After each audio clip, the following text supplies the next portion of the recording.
Good to go? Yep. No. Good afternoon, everybody, and welcome to this hybrid meeting of the Communities Committee. It's the 26th of September, 2 o'clock. I'd like to remind all attendees that this meeting is being recorded and webcast live on the Council's YouTube channel. I've agreed the attendance of some members remotely and would remind all remote attendees to mute their microphones when not speaking. That also goes for folk in the chamber as well, because it affects everyone watching at home. We move on to then apologies and substitutions. Yes, Convener, there's apologies from Councillor Stewart with Councillor Gall substituting, and Councillors Duff, Fairweather, Gall and Proctor have joined the meeting remotely, and all other members are present in the chamber. Thank you, Fiona. Item 2, declarations of... Sorry. Oh. Yeah, I take it for the next item. Councillor Fairweather, you've got your hand up. Is there anything you'd like to say? All right. Okay, we move on to item 2, declarations of interest and statements of transparency. Members are reminded that in terms of the Code of Conduct, it's your responsibility to make decisions on whether or not to declare an interest. Does anybody have a declaration of interest or a statement of transparency? No? Okay, we move on then. So we move to the minute of the previous meeting. We submit for the approval of the correct record. Are the minutes agreed? Agreed. Okay, we move on to agenda item 4, Housing Services Performance Update Annual Assurance Statement, and Catherine Johnston is going to introduce the report. Thank you. This report brings you an update on the Council's compliance with the statutory indicators provided by the Housing Regulator. It's a report detailing our performance in the last 12 months and gives an update on the various areas of improvement plan that we have in place. Okay, thank you, Catherine.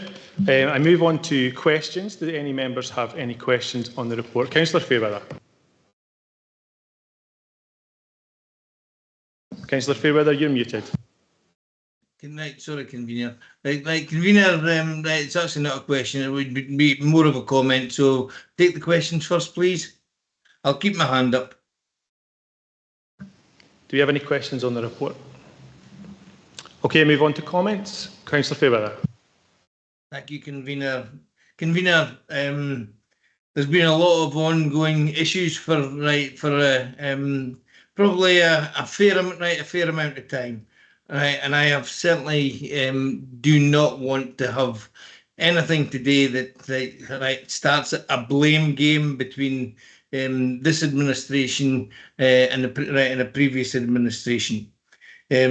What I'd like to do is work together. We need to get these issues sorted out, and I'm sure with officers and Alison Smith's team, we can do that.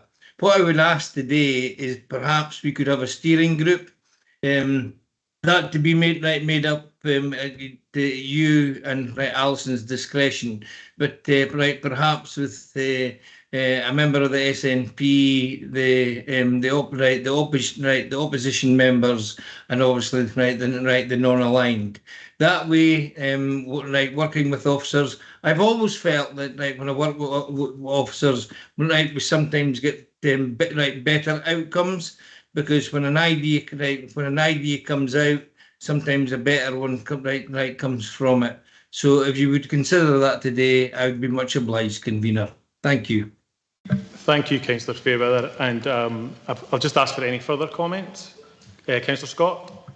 Sorry, mine's actually was a question, but Councillor Fairweather got in first. I would just like to maybe ask a little bit around the Scottish Housing Regulator and the engagement plan that they've put in place. I'm particularly concerned about homelessness, and that Angus Council does not comply with electrical safety. So could you maybe explain that for me, please? Thank you. Yes, certainly, Councillor. The Scottish Housing Regulator provides an engagement plan for every local authority in Scotland, both housing associations and local authorities. So it's not unusual for us to have an engagement plan in place, and they use previous year's performance to be able to identify the areas that they want to engage with us on.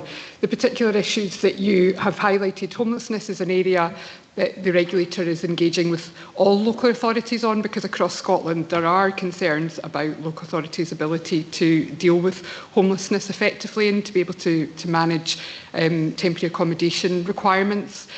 So we're not unusual in having a particular mention of engagement with homelessness in our engagement plan. Because Angus is looking to move the homelessness service over to the Health and Social Care Partnership, they've asked for a bit of additional information from us on that. So that's what the difference between our engagement plan and others is in relation to homelessness. In terms of the statutory requirements on Scottish Housing Quality Standard, we have highlighted that we haven't been complying with that, and we haven't been able to provide the information that was requested in the previous year. We're now in a position where we're providing monthly updates to the regulator. We've got a new contract that went out to tender just recently and closed on Friday that will help us get back up to speed on that, and we will be back in compliance within a short period of time. Thank you. I'm just a little bit concerned because my question was why weren't you able to comply? Could you explain that? Non-compliance was issues with a contractor, being able to keep up to date with the number of requests that we're going through in terms of carrying out electrical safety checks, but particularly in terms of providing us with the required certificates quickly enough. So we were seeing a big backlog between the time that certificates were being completed in a person's home and us receiving the certificate in person, and we can't count it as compliant until we have the certificate. So there's been a number of reasons. So that's the reason that a new contract has been put in place as well, so that we can catch up with that backlog. Thank you, Councillor Scott and Catherine. Councillor Brace. Yes, well, thanks, Convener, and I would certainly echo pretty much everything that Councillor Fairweather said, and I'm really pleased that there's to be a spirit of cooperation across this chamber regarding housing. We do know that there are issues there that desperately need resolved, and every confidence that Catherine and her team under Alison are going to do that work. It will take quite some time. This is not a thing that's developed recently. It's built up over a number of years, and I think my predecessor in my post as housing spokesperson, Councillor Fotheringham, would agree with that. And so we are going to tackle this together. I think a steering group is a very good idea, because we do have fundamental issues that need to be addressed before we can improve the service that we offer to all our tenants. I would like to just mention a comment that Councillor Scott made at a previous meeting about the individuals, you know, our tenants that are depending on us, individuals. And that's really hugely important. Now, there's nothing enlightened about this. I come from a farming background, heavily involved in sheep industry, and as every good shepherd knows, that the health of your flock, the welfare of your flock, depends entirely on the health and the welfare of the individuals within it, and you can't have one without the other. Fundamental thing, and so thanks, Jill, for reminding us of that. So yes, I think we should get a steering group, and I think we should continue to work together to get this addressed for the benefit of our many thousands of tenants. Thanks. Thank you, Councillor Brace. Councillor Clark. Thanks, Convener, and good afternoon, everybody. And David, thank you very much, because I think it's so important that we work together. I think you will remember the first time I was sitting and being appointed to Deputy Chair, I said, hands across the sea, my hand's there until somebody bites it off. And it's still important to this very day, especially with our vulnerable people. They're at the centre of everything we do. You just had to listen to Jill there, because she works with the most vulnerable people. So thank you very much, and thank you, Chair, for allowing us that chance to speak to Councillor Fairweather. Thank you. Thank you, Councillor Clark. Any further comments? Okay, we move on then to the recommendations, but I'll just ask Catherine if the steering group is something that she could look to action. Yes, absolutely. Thank you, Catherine. So we move to the recommendations in the report. It's recommendations 1 to 4. We note, agree, approve and note. Are we happy to agree the recommendations? Agreed. Thank you, everyone. Okay, we move on to agenda item 5, the Housing Revenue Account Capital Plan. Catherine is going to introduce this report as well. So this report provides an update on the capital plan for the period 22 to 27. This capital plan was approved in February of this year, and as I say, this provides an update on the monitoring position.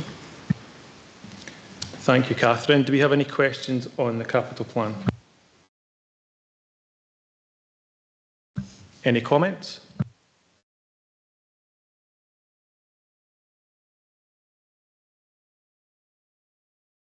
Councillor Scott. I'm obviously hugely concerned by the Ingalls Court situation. The reason being for updating for demolition and updating Ingalls Court was that there was housing lists, there was housing pressure in North Angus, and yet it doesn't look like these builds will go ahead in this, certainly in this term anyway. So what has the impact been to North Angus, and what are you doing to resolve that pressure on the waiting list? Thanks, Councillor Scott. Catherine. Yes, you're right to point out that there has been a delay in that project, and when we brought the report in February, we set out the position in terms of the new build programme and some of the difficult decisions that had to be made as a result of the financial pressures that we're under, and that has meant that quite a number of projects have had to be delayed. They certainly will still be delivered. Ingalls Court project is still in the Strategic Housing Investment Plan and will still get Scottish Government funding allocated to it, but it is going to be delivered in later years. We're continuing to provide housing to people in North Angus and to respond as best we can. But what I would say is that the scheme that we had in place, the Ingalls Court, was not meeting housing needs. It had a high number of voids anyway, and we were really struggling to let the properties. So we don't see that it's had a huge impact. It's not something that we've seen through the figures, and we're looking forward to bringing that project forward when we can. Do you have any further questions? Councillor Cheap. Yeah, thanks, Convener. It kind of falls a bit on the back of Councillor Scott, but this is a really good paper, and it does focus our attention on the areas within Angus. But I do have a concern, of our between 22 and 27 planned spend of about £55 million, that so little is being spent on wards, really out with Arbroath. Arbroath is picking up 60% of the capital spend here. And as well as there being a demand in North Angus, there's a real demand, as the convener will know, for housing in and around Carnoustie and Moneyfeith. We have so few council houses and the demand is huge. And I see out of this 55 million that Carnoustie's still got 1.5 million planned, and now it's been pushed out beyond 26-27. I know this came through the budget in February, but this gives us time to focus on that, because there's so much to focus on in the budget. But when you focus on this and you think, I've got to go back to my constituents and tell them yet again that there's going to be no investment in Carnoustie, significant investment, until 2027-28 plus, and when we see so much being spent in some of the other, particularly in Arbroath. The same, I'm sure, goes for Kerrymuir, Montrose, when we see small spending of £1 million here and there. It's merely a comment, but I think it does give us a focus on looking forward, that we need a bit of shift of focus, perhaps, to some of the other wards. Thank you. Yeah, I mean, the capital plan covers all of the spend, and much of the areas of spend are across all areas in Angus. The new build element is just a portion of the capital spend, and while I accept that we have had to make some difficult decisions about specific projects, we do take into account the overall investment through the Strategic Housing Investment Plan, and there has been delivery by other partners within Angus, particularly in Carnoustie. There's been a large number of new builds delivered in that area. So we do look at the overall delivery of affordable housing right across Angus when we're taking into account where we prioritise spend, both within the Strategic Housing Investment Plan but also within our own new build programme. Okay, thank you, Catherine. Councillor Devine. Sorry, I don't remember seeing quite so many conversions before. Are these houses which are being put together, two houses being put into one for bigger families? Because I know there is really quite a demand for 4 and 5 bedroom houses at the moment. Yes, that's essentially what these are. We haven't in the past been able to claim grant money from the Scottish Government for conversion, so it is playing a bigger part of our programme now, so that we can utilise some of the government's grant funding to make homes that are more suitable for the current demand. So in many cases that will be about bringing smaller properties together into one, for example, or putting in extensions to properties to make them more suitable for somebody that has a particular need, for example. So we are now running more of a programme around conversions rather than just doing ad hoc ones as and when. So we have a specific line now in there for conversions that dedicates some towards it. It's very well. Any further questions for Catherine? Any comments? Councillor Scott. Just a comment kind of around Catherine's reply there. I actually worked in the Brechin and Montrose Community Housing team in 2014 when the decision was made by your predecessor to wind Ingles Court down. So therefore the rumours were then rife. The tenants knew what was going on, wanted to take a house there because everybody knew it was being wound down for demolition in 2014. So maybe if that decision hadn't been taken, then it wouldn't have been so difficult to let. Thank you. Thank you, Councillor Scott. Any further comments? Councillor Duff. Yeah, thanks, convener. I just really would I would make a slight comment about Councillor Cheap's remarks, because I think, as Catherine Johnson has said, certainly if you take Montrose Ward, there's a significant build at Sunnyside by Hillcrest, something like 40, 50 houses. So that's a significant amount, obviously funded with Scottish Government money. So whether it's council, local, a housing association, I think it all worth bearing that in mind. Thank you, Councillor Duff. Any further comments? No further comments. That we move to questions. The recommendations on the report are 1 to 4. Make sure I'm on the right one. It's no, approve, no, and note. Are we happy to approve and note those recommendations? Agreed. Thanks, everyone.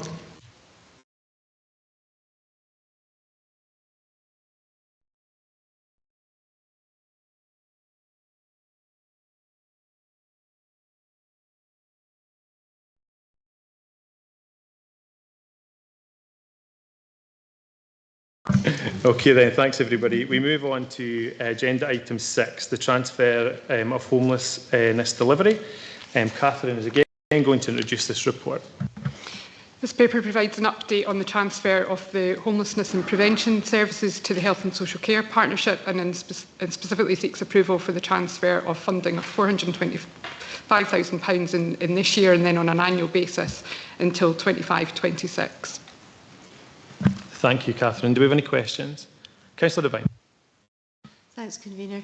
Now, the council still has responsibility for homelessness. So should we as councillors, if somebody comes to us with a homelessness problem, should we still go to housing inquiries, or do we have another person to go to? So in terms of council inquiries, they should go to the Health and Social Care Partnership from the end of October when the service is fully transferred, and they have a similar system set up as housing does, having a single point of contact for all of their inquiries. Yes, the council still has a statutory responsibility for the homelessness service, and it's been delivered on our behalf. So we will continue to oversee the service delivery and ensure that it's been delivered to the best standard of service, but the specific case management and individual cases should go to the Health and Social Care Partnership. Thank you, Catherine. Councillor Cheap. Just to follow up on what Councillor Devine just asked, can elected members be given information as soon as possible as to who and our means of who we contact in that case, whether what email address or what point of contact, just for the avoidance of doubt, Catherine, please. Yes, absolutely, we can do that, and it's maybe worth just saying that in a lot of these cases there will be two elements to inquiries, because it's not just about the homelessness application, it's also about the rehousing situation, and the council and our housing team will still have responsibility for that. So there may be some cases where inquiries go to two sources, but we are set up to be able to respond jointly to those. Thank you, Catherine. Any further questions? Councillor Proctor. Thank you, Catherine. And I think the point that was made by Councillor Cheek quite relevant.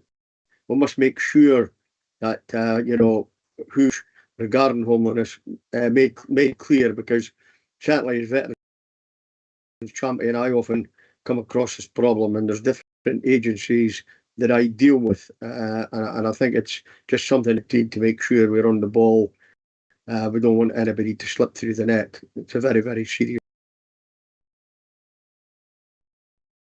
Thank you, Councillor Proctor. Is that a question, Councillor Meekin? Councillor Meekin.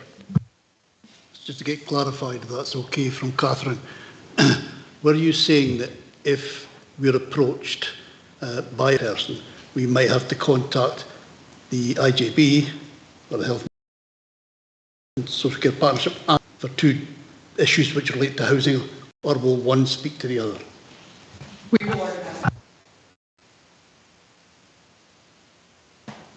We'll coordinate that between the two different services. Thanks, Catherine. Councillor Scott. I just have a quick question. It goes back to what Councillor Brays was saying, what we discussed in the briefing, that this is people's lives, you know. So a couple of weeks ago, I was approached by a specialist nurse. It's not my ward area. However, she was, you know, frantic. She didn't know who else to contact. For a gentleman who'd been rough sleeping for 3 weeks in a closey health. And it turned out that, so I then got in touch with the team leader in the Health and Social Care Partnership that's doing that. However, it seemed this gentleman had slipped through the net because he was still within the area housing office. He had been phoning every day to tell them he was roofless, been homeless for a year, but had been sofa surfing, roofless in the last 3 weeks. And he'd phoned every day, was promised a call back, and it didn't happen. So I'm glad to say that he's now housed. He was housed, basically. The team leader from the Health and Social Care Partnership was amazing, came back to me within 10 minutes, had spoken to the gentleman, had offered him temporary accommodation, but for 3 weeks that gentleman, and he could have, you know, he is seriously ill. So, you know, if the weather had turned at that point, he wouldn't have made it, was what the nurse specialist was saying. So how are we going to ensure that people like that gentleman are not going to slip through the net again? That's my concern. Thanks. And it's really disappointing to hear that there is examples like that in a response, and certainly if you want to give me some more detail about that, we can look into what happened and where the gaps occurred there. The reason for the transfer, or one of the main drivers for that, is around making sure that the homelessness service is really person-centred and has that approach that is much better linked into the mental health services, the drug and alcohol services and other services that people are working for. And we're really confident from what we've seen so far, and it sounds from the experience that you've had, that that's the way that the new service is going to be delivered. So hopefully what we will see is a much better standard of service to people, and we will make sure that we don't have examples like that occurring. Just during the transition, are we concerned? Really?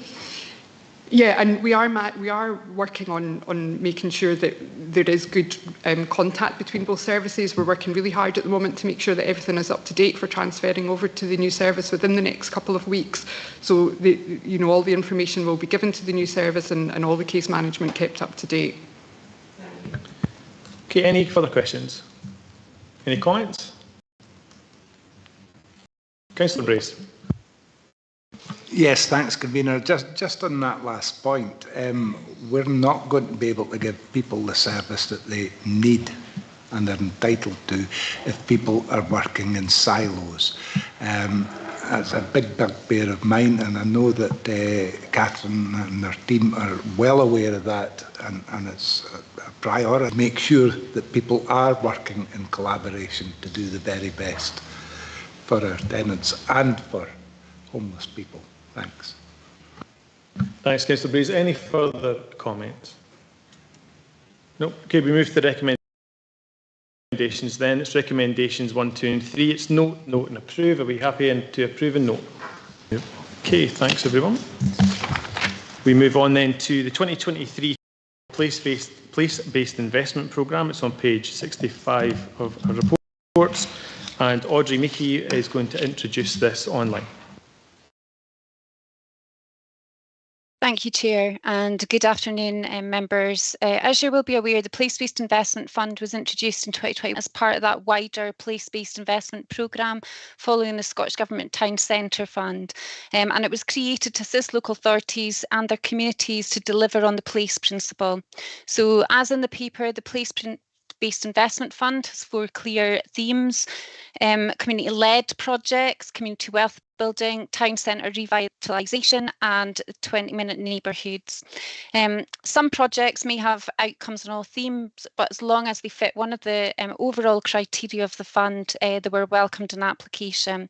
This is a capital fund, and the Scottish Government have set out 4 target outcomes detailed in 4.1 of the report. In addition to addressing a strategic risk at local level and adhering to the national policy outcomes, there are 3 specific objectives documented in 4.2 of the report. The process and the criteria was approved at the March Committee in 2022, and the committees and services have engaged and informed communities of the fund through an expression of interest, which was circulated internally into community groups that we were working with.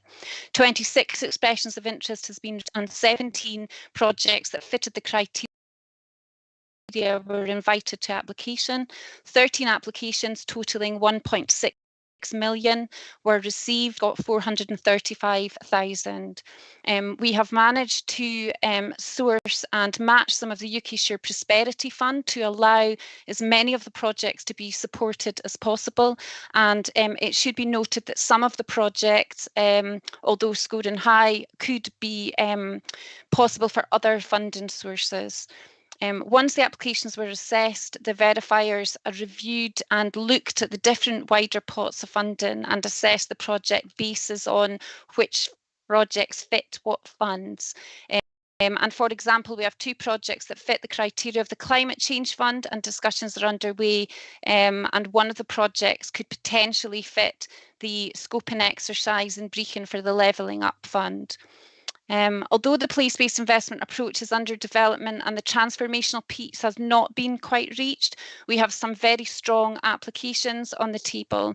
Members will be aware that we have a dedicated community development programme of support underway to develop the community-led projects in Angus, so hopefully coming forward we'll see some more well-developed community projects.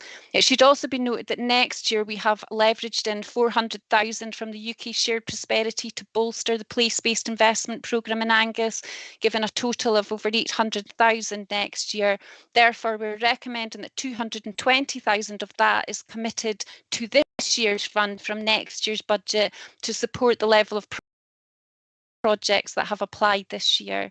We have also allocated funds that fit the criteria of certain projects this year approval.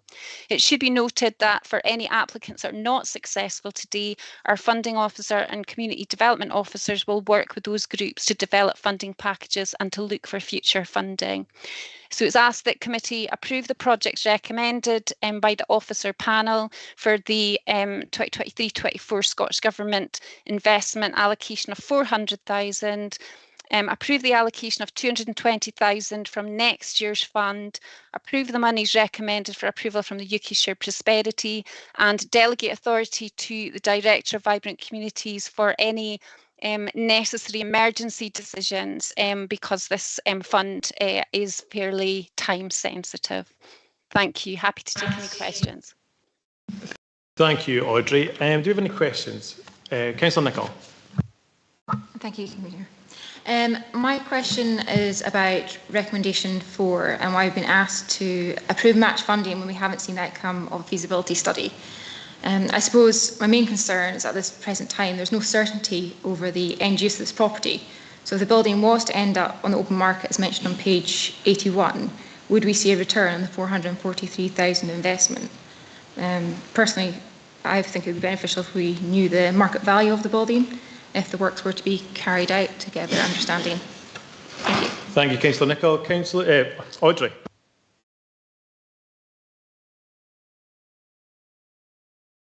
Thank you. Yes, a really good question. So this project, as you're aware, there has been a fair amount of community engagement already around this project, and there is a fair amount of interested parties from the community. One of the concerns from the community groups and members who have been in those engagement sessions will be aware is that the cost of the roof, and also I should say that it's not just going to be the repair of the roof, it would also be the lowering of the roof, which would support inefficiencies of the building for any communities wishing to take it over. So there is a fair amount of interest from the communities of Arbroath, and a feasibility study is being commissioned. I guess of course, repairing the roof would give a much better return for the council and would actually be put the building in a much better position for sale. And I guess it's that forward looking at the benefit of Arbroath, being able to, we don't want to be here in 15 years time talking about a vacant and derelict building that has crumbled and we've not been able to get rid of. So I guess this is a proactive approach to doing our very, very best to either secure communities' interest in that building, or to be able to get an outcome for Arbroath within that that site. I hope that helps. Thank you for that. I suppose I was just wanting to know, would it be possible to find out what the market value would be of the property if we were to invest in it? Because my concern is that as you said in the report, that you're making it so that it's a sellable state. Hopefully someone will occupy it, that would be the end goal, but there is a potential for selling it. At the end of the day, if we're investing that amount of money, we don't want to lose it. So it's just to be reassured, really, if it was to be sold, that we would be getting that money back. Thank you. Audrey? Yeah, I think we would have to reach out to our property colleagues and the project lead to understand if we know of the value of that property. I'm not sure we'll be able to answer that within this committee today. It's something that we can certainly confirm, and we could certainly put some conditions in and around if committee were reminded to approve that project today. Thank you, Audrey. Any further questions? Councillor Cheap. Yeah, Convener, I've actually got two. One's a follow-up on Councillor Nichols, if that's okay. I was going to ask almost the same question, to be frank, on this one. But listening to what Audrey has just said, I'm not sure how actually approve, in principle, a spend of £443,000 that no community groups have actually signed up to yet, and then bearing, I would say, in history and of selling off council buildings. If we were to spend £443,000, I wouldn't think there's a hope in heck of us getting that money back on the sale of that building. So I don't know if this is appropriate investment at all. I'm not trying to diminish the community centre and the Arbroath people of a resource, but this is actually the cart before the horse, spending the money and then not really knowing if it's going to be properly used. So I'm not sure if we should actually be deferring this until there's some formal agreements and taking over the community centre on some sort of long-term lease or whatever with these community groups, because I fear we'll invest a lot of money here and possibly not even see it back. That's the first one. Maybe I'll respond to that, and then I want to go on to another article if you don't mind. Thank you, Councillor Cheap. Audrey.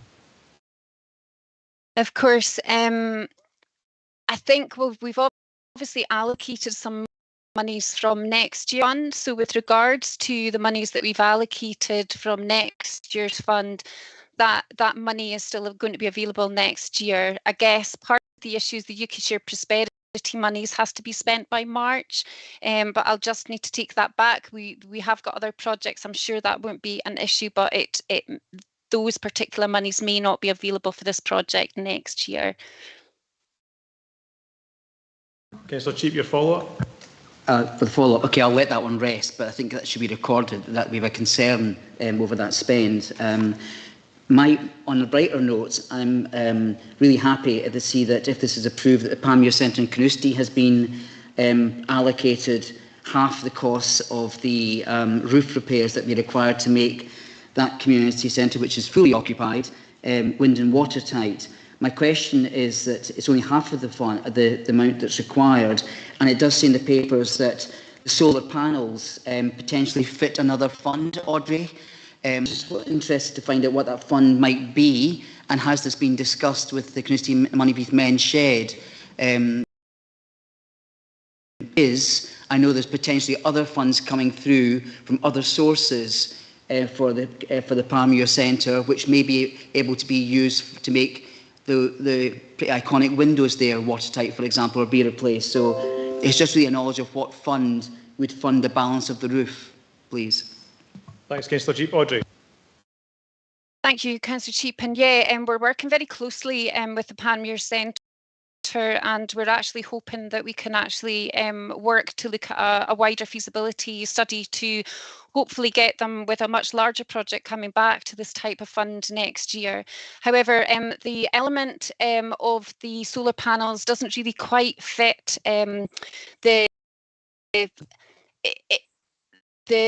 the nature of this fund, and the fund that we've actually been in discussion with is the monies that has been allocated from Committee on the Budget to the one-off monies for the climate change. And I know that members were briefed on some of the projects coming forward there, and there's an interest to look at a challenge fund in and around climate change and net zero, and that would be the fund that would be very appropriate for this fund. And I think it was the City Hall that came forward for solar panels as well.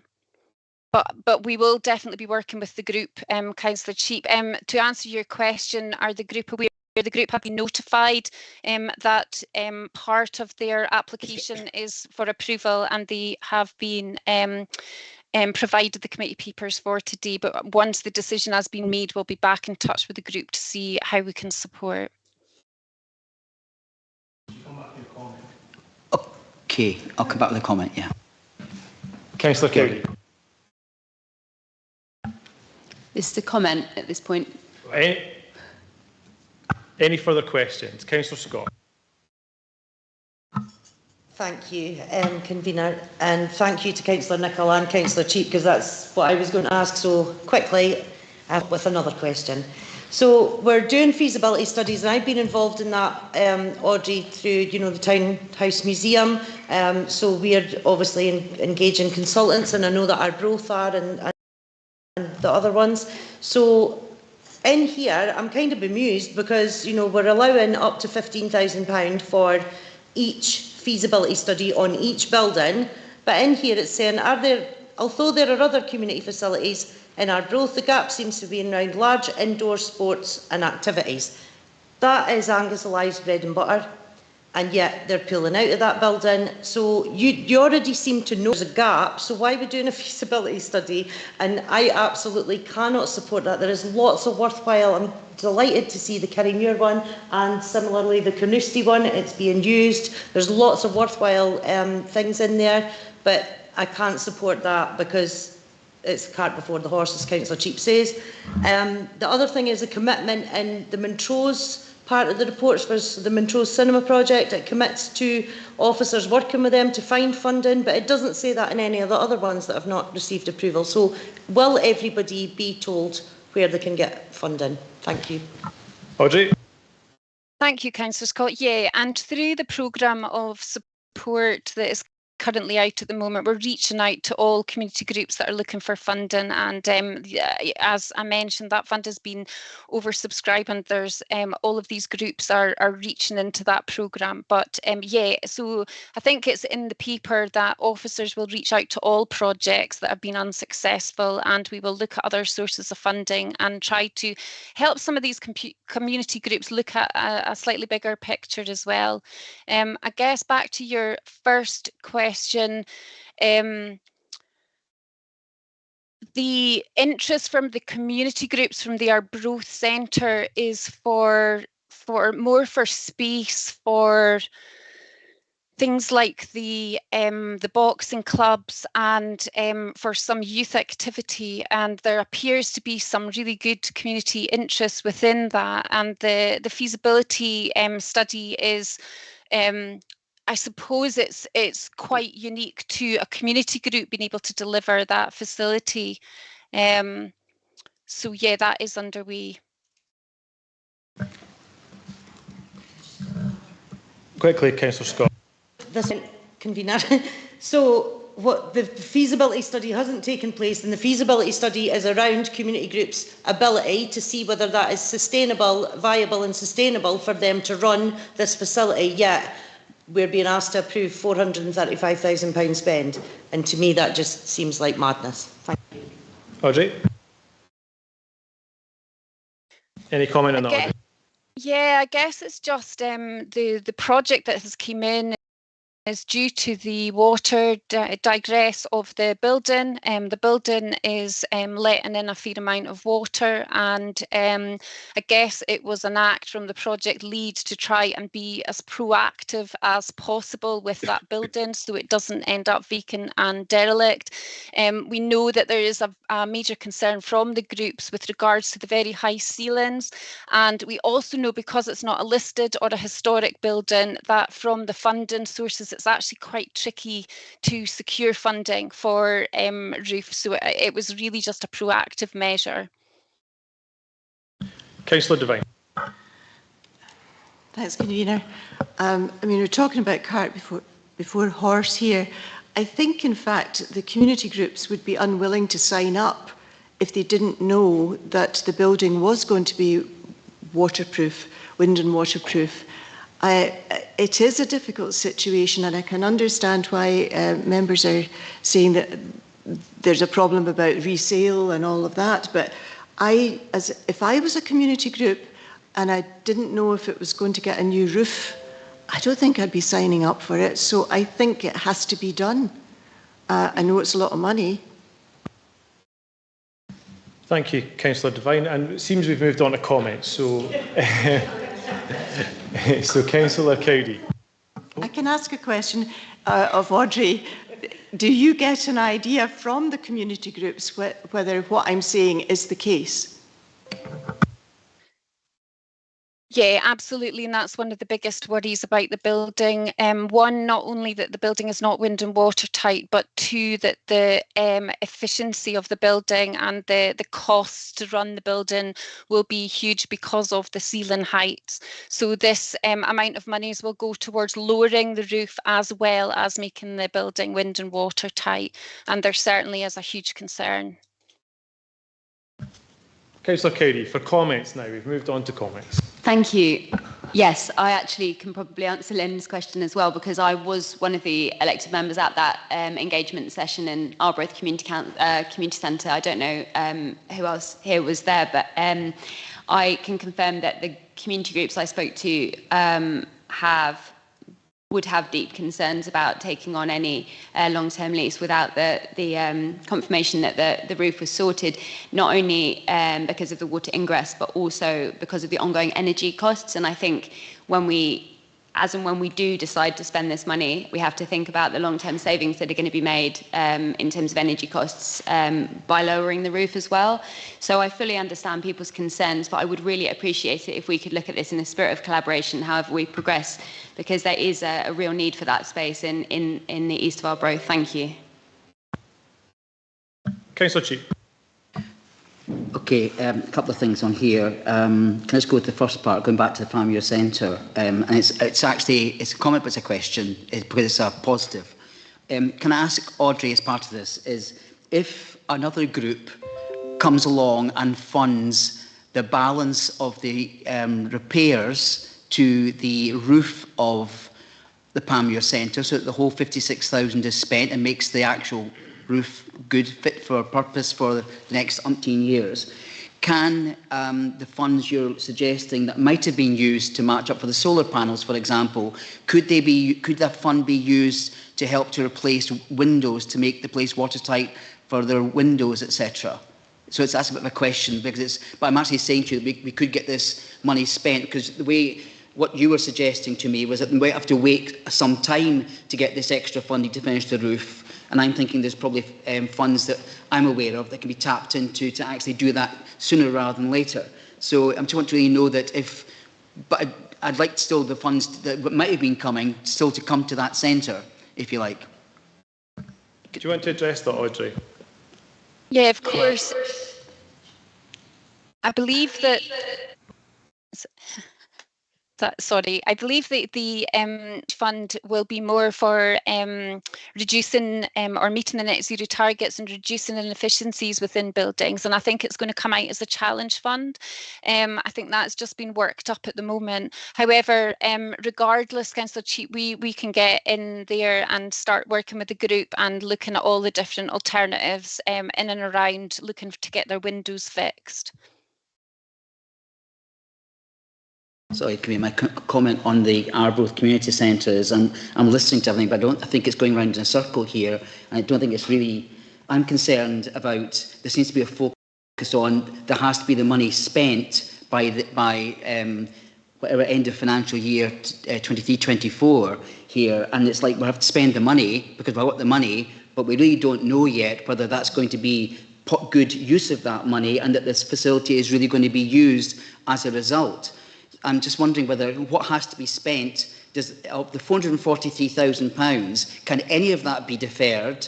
Can we spend some, it doesn't cost £430,000 to fix the roof. I know you want to lower the roof as well, but how much of that could be spent to make it watertight to allow the NC properly if the groups are properly going to use that and there's a long-term use for this? Because I really don't want to be coming back to council having spent all this money and we find that it becomes a surplus asset and we don't get this money back. I'm sorry, I used the word cart before the horse, but it's absolutely right here. We can't spend all this money on a wish and a prayer that the facility might be used properly by other groups. I mean, I might be asked to bring an amendment here if that's not actually explained properly. We'll come up to that in a minute. I've been very generous with standing orders. And let's just be aware of what they are and what we need to do to get through the meetings. Councillor Brace. Yes, thanks, Convener. Just a couple of points on this. When we think about halls and community halls, well, I can think of community halls all across Angus that have been funded with a huge amount of public money, and none of them are worth anything like what it's cost to build them on the open market. And so when it comes to basically community assets, I don't think that we can look at it in purely commercial terms, and I operate with a very commercial mind, but I think when it comes to things like this, we can't be so forensic in our demand for it stacking up financially and being worth what it's cost, because that's just not the area that we're operating in here. When it comes to cart before the horse, I entirely get Councillor Cheap's point there, but I do have a whole lot of sympathy with Councillor Devine's point that if you know, they're terrified of taking this on or even doing anything because the roof's a mess and they need that commitment. Now, there is risk here. There is that risk that, you know, we go and spend all this money and then nobody does take it on, but it's very difficult to quantify that risk. Thanks. Thank you, Councillor Brace. Any further comments? Councillor Scott. Oh, was it me? That's Councillor Scott. Thanks, Convener. Just sorry, on the back of what Kenny's saying, I absolutely agree with what you're saying. However, we are in this chamber and we have to make decisions that are best value. Take on board absolutely Councillor Devine's point. However, until the feasibility study is complete, then we don't know if any community group is going to come forward. The feasibility might be completed and community groups will walk away. We are therefore left with a building, and that's not value for money if we cannot recoup that investment. Thank you. Thank you, Councillor Scott. Councillor Fairweather.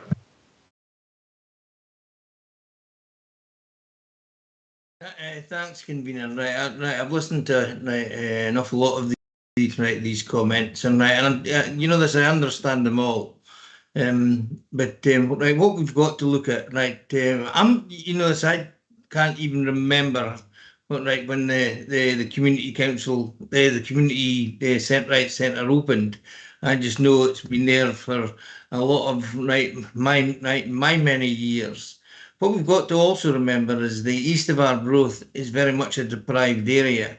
And a lot of groups, and I used to go down in my probably early 30s, 40s and 50s, and still went there to box and train boxers. But there wasn't just boxers there.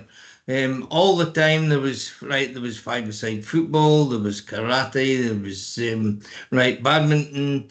That hall was very much well used, and these community groups could just disappear because where else have we got halls? That's why they're interested in it, and that's why I believe that really, if we've got to spend that amount of money to make sure that they continue, and I understand completely their fears about taking it over. Why would you take over something that's got that could cost thousands of pounds to repair? You just wouldn't. But if we do this properly, and make it wind and watertight, and give them the assurance that we'll help look after this, we will get a community groups who will be very much interested in which is a fantastic facility. I remember being there when the Arbroath Vics for a number of years. Every new year had Kayleys, and the place was absolutely packed. Now, if we can give the confidence to those community groups, to take it over, but the only way we can give them confidence is to spend the money to make sure that facility remains. Remember, once it's done, and once that money's spent, whatever happens, it still belongs to Angus Council. So no, we've got to look right. We've got to look. It's not cart before the horse. Let's look to make sure we can make it feasible for these groups to stay alive and have the confidence to take it over. Thank you. Thank you, Councillor Fairweather. Any further comments? Sorry, Councillor Cheek. You've had more than your fair share of comments on this one. And I have to be fair to everybody. We run this committee usually by the standing order. So unfortunately, not this time. So what I'm going to propose is that we actually hold a 15-minute recess here to go over the process and the procedures that we need to do to get this. So it looks like there are some members could do with advice if they don't want to go ahead with the recommendations, but you also need to seek advice from Audrey to see actually what the process is here from her side of the fence. So I propose that we take a 15-minute so that we can get our ducks in a row and come back in a professional way after the recess. Is that agreed? Agreed. John, if you could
We're good.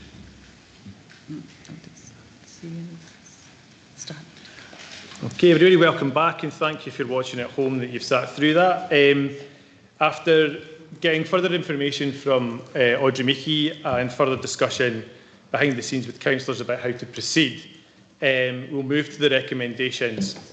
It's recommended that the committee approves Recommendation 1, Recommendation 2, Recommendation 3 and Recommendation 5, with Recommendation 4 being deferred for a decision at a future council meeting, Are these recommendations 1, 2 and 3 approved, and Recommendation 5 the delegation of authority?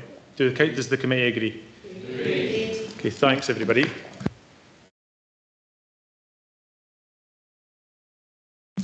So we move on to agenda item 8, the Winter Services Policy and Plan for 23-24, and we move on to Graham Daly, who's going to introduce the report. Thank you, Convener.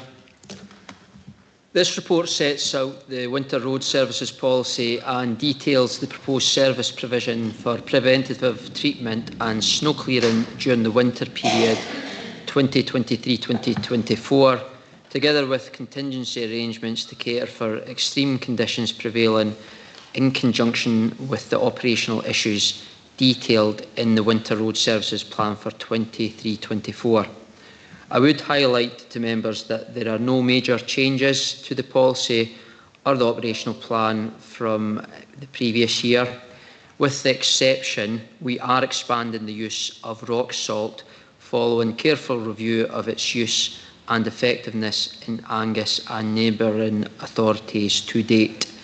I am joined by the author of the report, our Roads Asset Manager, Peter Morton, who can also assist today with any queries you may have. Thank you, Graham. I'll open up to questions. Any questions? Councillor Melville. Yes, thanks, Convener, and thanks, Graham, for the introduction on the report. I just wanted to touch on it's page 123 of the combined papers, and it is the third bullet point of 8.1.2, talking about grit bins being provided where there's a special need.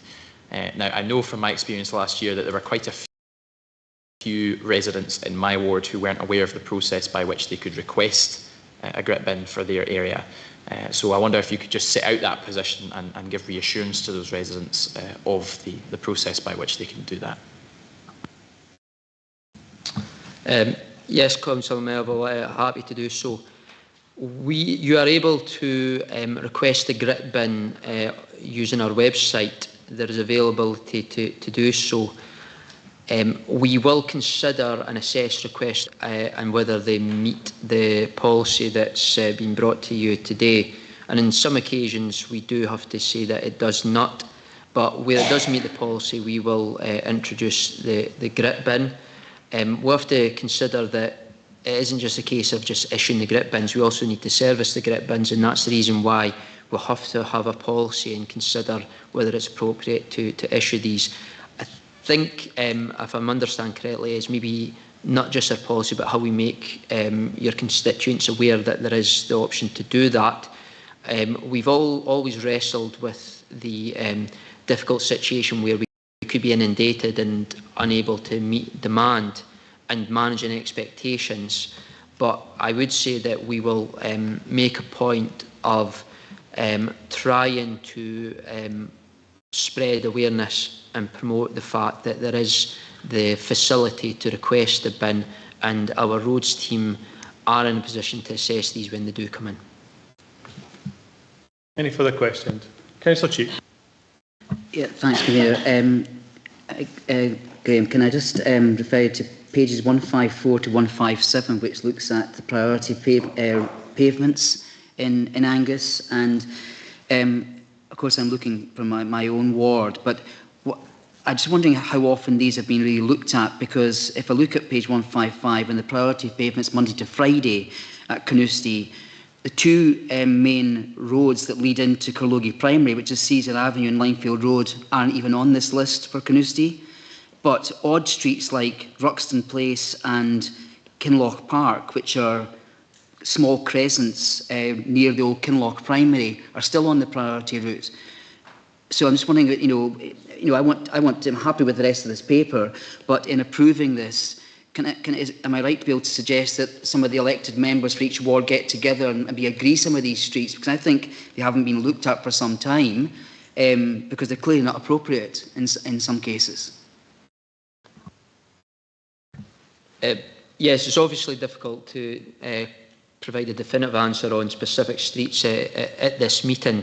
But what I would say, if you would like to raise these with me with the meeting, then our roads team could review these. As stated at the start of the meeting, the policy isn't any significant change, so I would hope that this the list that's been presented to you is accurate. But at the same time, I appreciate the local knowledge that exists amongst members, and if it is brought to myself, and I know some members have already suggested a couple of areas that we will look into.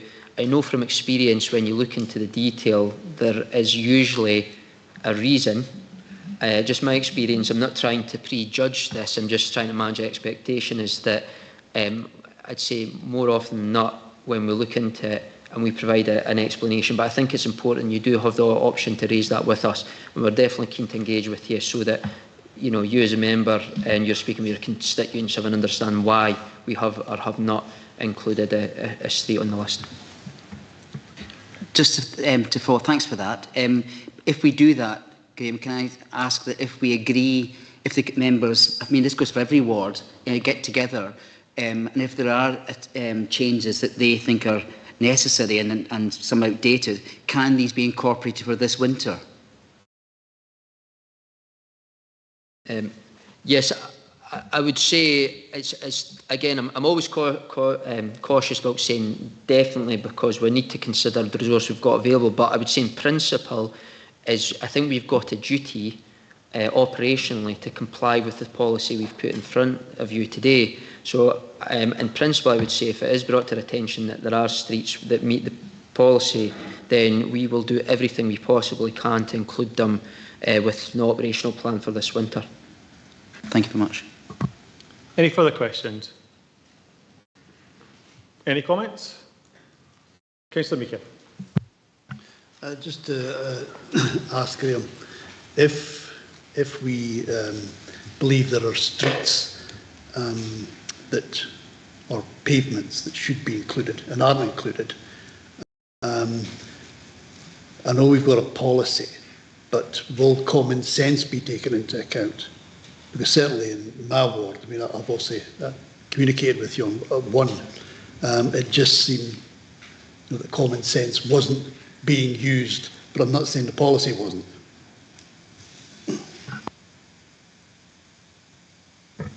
I think I'll keep my answer short and just say it's always, definitely personally, common sense should always prevail, but without knowing specific circumstances, I really can't answer that and say that we will engage with you. Councillor Perez. I did actually think of a question, but it's probably very operational, and I'll ask Graham after the meeting. Thanks. Councillor Proctor. Thank you very much, convener. I just one question I'd like to ask and then just make a comment. First of all, just what others have said, and Councillor Meakin about, using the sort of common sense. But one of the things I notice from time to time in the winter time is the clearing of the Cemetery Road in Kirriemuir. Now that is not down as a priority. I can see that and understand why, but I just hope that Mr. Daly and his team take recognitions when there's funerals that road, it should be given a, tractor going up it to make sure the road is clear. It normally has happened, but I'm just making people aware of that. But the comment I'd like to make, if I may, I'd just like to thank Mr. Daly and his team for continuing with the Glens roads, the clearance in the Glens roads, because that is very, very important in the winter time, because sometimes these communities could be cut off. And I think what we've got, we're very fortunate with what we have. And I do thank you for your team and for this report. Thank you. Thank you, Councillor Proctor. Do you have any comments there, Graham, for Councillor Proctor? Anything at all? It's my understanding just the road to the cemetery in Kirriemuir is gritted. I'll follow that up with the team, but I'm also aware our parks team who manage our burial service, I know they also make sure that the not only the roads actually, but the paths within our cemetery are kept clear, but I'll follow that up. Thank you very much, Graham. Thank you. Any further comments? Okay, then we move to the recommendations. The recommendations 1 to 6 are to note, approve, note, delegate and delegate. Are we happy to approve those recommendations? Yes.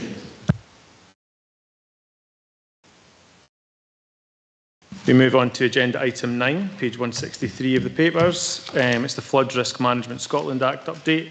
And again, that's Graham Daly to introduce the report. Thank you, Convener. This report asks members to approve the publication of a new local flood risk management plan for Tay Estuary and Montrose Basin area. As detailed in the report, Angus Council are the lead authority in terms of development of the plan. However, this finalised plan has been progressed in consultation and partnership with our stakeholders, including neighbouring authorities. I think you'll find the plan is very comprehensive and highlights the size and scale of the challenge that we do face. It identifies and maps the areas which are a priority for action and is an important provision for seeking future funding. I'm again joined by the author of the report, Pierre Morton, who will be able to assist with any queries raised today. And I would also advise, given the detail and the length of the report, if there are any specific queries about the targeted areas in the long report, again, be happy to discuss these with you with this meeting. Yep. Thank you, Graham. Are there any questions on this one? Councillor Melville. Yes, thanks, Convener, and again, thanks, Graham, for introducing that. In recent times, we've had fairly severe storms right across Angus, but living in Montefieth, I know that the Dichty has broken its banks a few times, and in one case, it even got as high as to reach people's balconies. There is commentary in the report on page 251 of design work for a flood defence scheme and also a flood study. So I just wanted to ask the following. Has the flood study already taken place? And if it has, what stage is the design process now at? And if it hasn't yet taken place, do we know when it will be taking place? Because this really is important flood defence work and it does need to progress. Thanks. Yes, Councillor Melville, I can advise that the study has been completed. And I think that's referenced. I don't know if the page of the report in front of you, but I think that is stated in the plan, but I would like to double check that. It does identify that a target area is the flood prevention of the Dichty Burn, and that this would be a partnership project with Dundee City Council, given that it does go across both our boundaries. I mentioned that when I was introducing the report that this is a means to allow us to seek further funding. And this is one of several projects where we will need to seek funding. Similar to other the large flood prevention schemes that we've successfully introduced in Angus, such as Brecon and more recently in Arbroath, has been predominantly funded from Scottish Government centralised funding, and that has worked on the basis of an 80-20 in terms of 80 coming from a central external funded source. And I think that would be more likely the avenue we would need to go down. We haven't progressed any further in terms of design stage. To manage expectation, these do take several years. I think in the meantime, and again I think it's referenced in the report, there is some flood management actions that we could take to try and mitigate and reduce impact from the flooding, and that's something that the team that Pierre Moran, who's joined me, and his team are leading on, will try to do. So to to answer your question directly, is that yes, the study's been completed. We've identified the action that's need to be done, but the next step is seeking the funding to do so. Councillor Duff. Yeah, thanks, convener, and thanks to Graham Daly for the report. I think everything is covered in the report from Auchenblay to Auchtermuchty. Pretty comprehensive. Yeah, I wanted the director maybe just to give us a confirmation of what's happening in Montrose in terms of the work on the dunes, etc. There's quite significant local interest in this, and it would be good to get an update as to what the current position is, perhaps what the latest information is, and sort of projected timescales. Thank you. Certainly, Councillor Duff. I think you'll recall that I think it was December last year we brought a report to a committee of the council where we received agreement to commission. It was a study, environmental options appraisal, and to a consent route map in terms of getting the consents to take the project forward. To try and maybe explain that a bit further, it's been identified that we need very large quantities of sand material to re-nourish the dunes and the beach to provide a defence and to prevent flood corridors forming. It is a priority and that's identified in the plan. We commissioned consultants to complete that study. They have completed the study and have provided us with a draft report that we're currently reviewing. We anticipate that will be finalised very shortly, and we will be able to share that. The next step, once we have the options appraisal, is how we facilitate the actual action in terms of the re-nourishment of the beach and the dunes as discussed. And I would hope and anticipate we will be able to brief local members in particular, regarding those next steps once we have that report back from our consultants.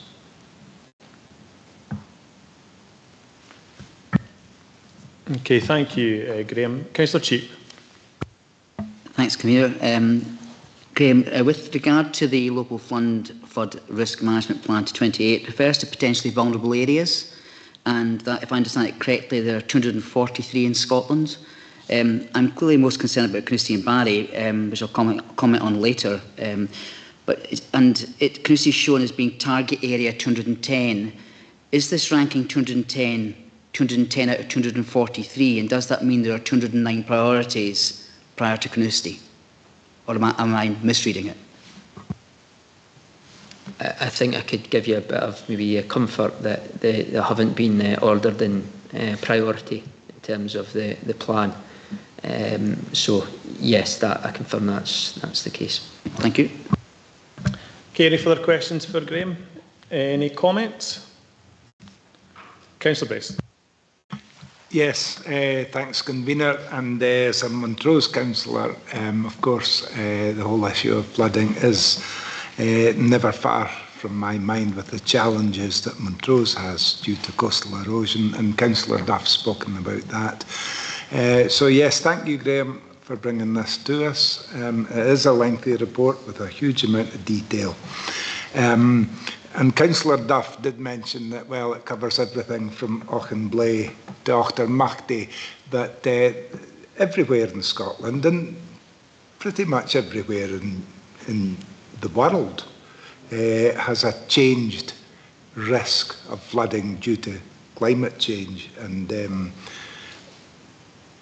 should always be borne in mind that in some places in the world, entire island nations are in peril of disappearing entirely. That doesn't do anything to alleviate the fears of people here who have genuine concerns about flooding, but it does perhaps indicate the huge scale of the problem globally. Thanks. Thank you, Councillor Breeze. Councillor Cheap. Yeah, thanks, Convener. This is a long and thorough report, almost 180 pages by the time you go through each of the areas between Auchenblay and Auchtermuchty. But My own concern really is on timing here as for some of the areas, because what that report, it just didn't say, and probably wasn't in a place to say, was when work can actually be undertaken. I've got a copy of the JBA consulting report for Carnoustie on the flood risk management business case back in 2018, which was engaged by Angus Council, I believe, and talked about identified interventions for sustained methods of flood protection from the Barry Burn. In Carnoustie still, there are 255 properties which, rising to 369, are at risk from a flood event, and streets around the burn are continually flooded annually and largely impassable. In addition, current and future substantial building development on brownfield sites are on hold due to flood risk. So my point is that dealing effectively with flood risk in Carnoustie is a priority. We can't wait for the members of the Flood Risk Management Working Group, whether it's Scottish Government, COSLA, SEPA, whoever, to decide the order of distribution of funding unless it can be brought forward quickly. I think we as a council need to make the means available to solve the flood risk, particularly at Carnoustie, much sooner in order to resolve annual issues of flooding that are only going to get worse and, as I say, are holding up essential development in our town. I use the word priority because I think this is a real need. People's houses are at risk here. It would make far better use of this council's capital funds, I believe, than other projects that we have potentially in the pipeline and which would, I believe, deliver far less benefit. If we're to wait so far down the queue of Scottish Government funding of potentially vulnerable areas, then we need to reconsider in Angus and reprioritise our own capital funding programme. Thank you. Thank you, Councillor Cheap. Councillor Proctor. Thank you very much, Convener. In the past, we used to have a flood risk management officer group, which was actually quite successful. And we discussed a lot of the problems and things that have come out here in the paper that today. The one thing I'm concerned about, and I'm not talking about Auchenblaite, Auchterarder, but I'm talking about the more inland areas. And there is quite a lot of flooding, and I've experienced it and seen it in 2016 with the bad weather. And a lot of that is caused by non-clearing of drains and ditches down the side of the roads, and I would ask that Mr. Daly maybe takes cognizance of that and thinks about that in the roads maintenance programme, because they go hand in hand with stopping flooding. I mean, we always sort of preach that self-protection and keeping your own sort of area in order help prevent flooding, but I think one of the things we should really be looking at, particularly in the inland areas, you talk about runoff from fields and stuff like that. I'm sure we've all seen it. The outflow of Forfar Loch, another one.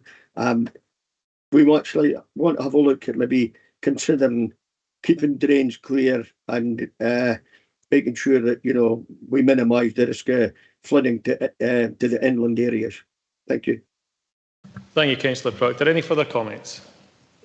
Okay, then we move to the recommendations. The recommendations are on the Flood Risk Management Act 2009 update. To note and approve. It's recommendations 1 to 4. Do we agree the recommendations? Agreed. Okay, we move on to agenda item 10, the review of the curbside recycling. Now, this is something that there's been, I'm sure members have had a lot of communication about, and after receiving reassurances about the financial details within the report and that these can be carried over, and this report can be remitted to a later date, the idea being that we give the full council the opportunity to consider this report based on discussions from across the chamber. I move that report 265/23 be remitted for further consideration to the Special Council on the 19th of October 2023. And I'm looking for a seconder for that. Councillor Fairweather. Thank you, Convener. I'm very happy to second that, and I welcome that decision. Thank you.